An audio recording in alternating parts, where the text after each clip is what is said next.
और कर्मचारियों के हित में उनके बुढ़ापे को अच्छी तरह से गुजारने के लिए, चूंकि कर्मचारी हैं, उनको एक हैंडसम अमाउंट मिलेगा, मिलता था और मिलना भी चाहिए, लागू हुई और जिससे कर्मचारी की इज्जत और मान सम्मान रिटायरमेंट के बाद में ही बढ़ता था।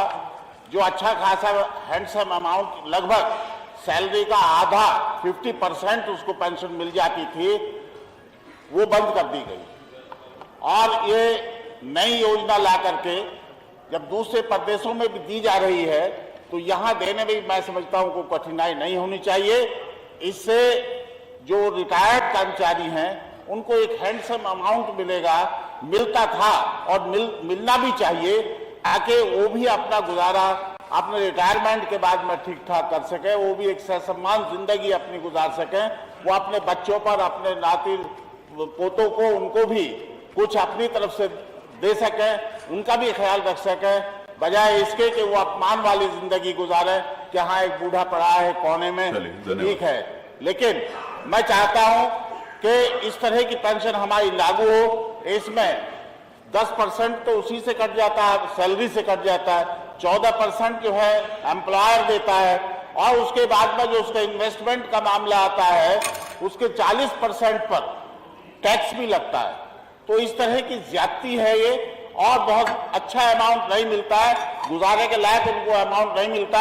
मेरी दरख्वास्त है आपके जरिए से सरकार से, माननीय वित्त मंत्री जी से, कि इस पर दोबारा से सोचें और कर्मचारियों के हित में उनके बुढ़ापे को अच्छी तरह से गुजारने के लिए, चूंकि सारी जिंदगी वो सेवा करते हैं, तन मन धन से लगा करके सेवा करते हैं, उनके भविष्य का ख्याल रखें। ये इनका सुझाव है, माननीय मंत्री, सुझाव है, नोट कर लीजिएगा। श्री रामचंद्र नागर वर्मा जी, जिनके नाम है उनको बुलाने दीजिए प्लीज। नहीं देखिए आप प्लीज, जिनके नाम है मेरे उनको बुलाए हुए ना, आपको कैसे बुला सकता हूँ प्लीज, बुलाए पूछिए।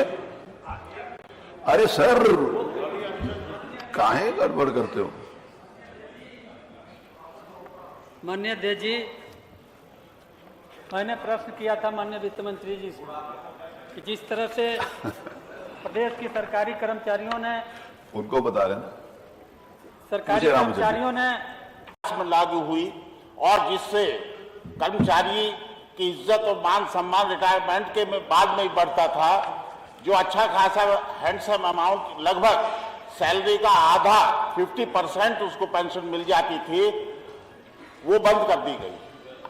और ये नई योजना ला करके जब दूसरे प्रदेशों में भी दी जा रही है तो यहां देने में भी मैं समझता हूं कोई कठिनाई नहीं होनी चाहिए।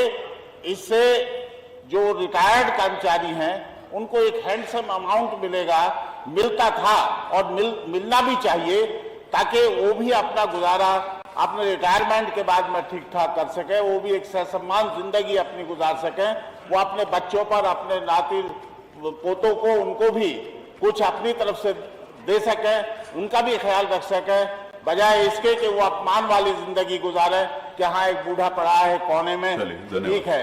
लेकिन मैं चाहता हूं कि इस तरह की पेंशन हमारी लागू हो। इसमें 10% तो उसी से कट जाता है, सैलरी से कट जाता है, 14% जो है एम्प्लॉयर देता है, और उसके बाद में जो उसका इन्वेस्टमेंट का मामला आता है उसके 40% पर टैक्स भी लगता है। तो इस तरह की ज्यादती है ये, और बहुत अच्छा अमाउंट नहीं मिलता है, गुजारे के लायक उनको अमाउंट नहीं मिलता। मेरी दरख्वास्त है आपके जरिए से सरकार से, माननीय वित्त मंत्री जी से, कि इस पर दोबारा से सोचें और कर्मचारियों के हित में उनके बुढ़ापे को अच्छी तरह से गुजारने के लिए, चूंकि सारी जिंदगी वो सेवा करते हैं, तन मन धन से लगा करके सेवा करते हैं, उनके भविष्य का ख्याल रखें। ये इनका सुझाव है, माननीय मंत्री, सुझाव है, नोट कर लीजिएगा। श्री रामचंद्र नागर वर्मा जी, जिनके नाम है उनको बुलाने दीजिए प्लीज। नहीं देखिए आप प्लीज, जिनके नाम है मेरे उनको बुलाए हुए ना, आपको कैसे बुला सकता हूँ प्लीज, बुलाए पूछिए। अरे सर काहे गड़बड़ करते हो? माननीय अध्यक्ष जी, मैंने प्रश्न किया था माननीय वित्त मंत्री जी से कि जिस तरह से प्रदेश की सरकारी कर्मचारियों ने, उनको बता रहे हैं, सरकारी कर्मचारियों ने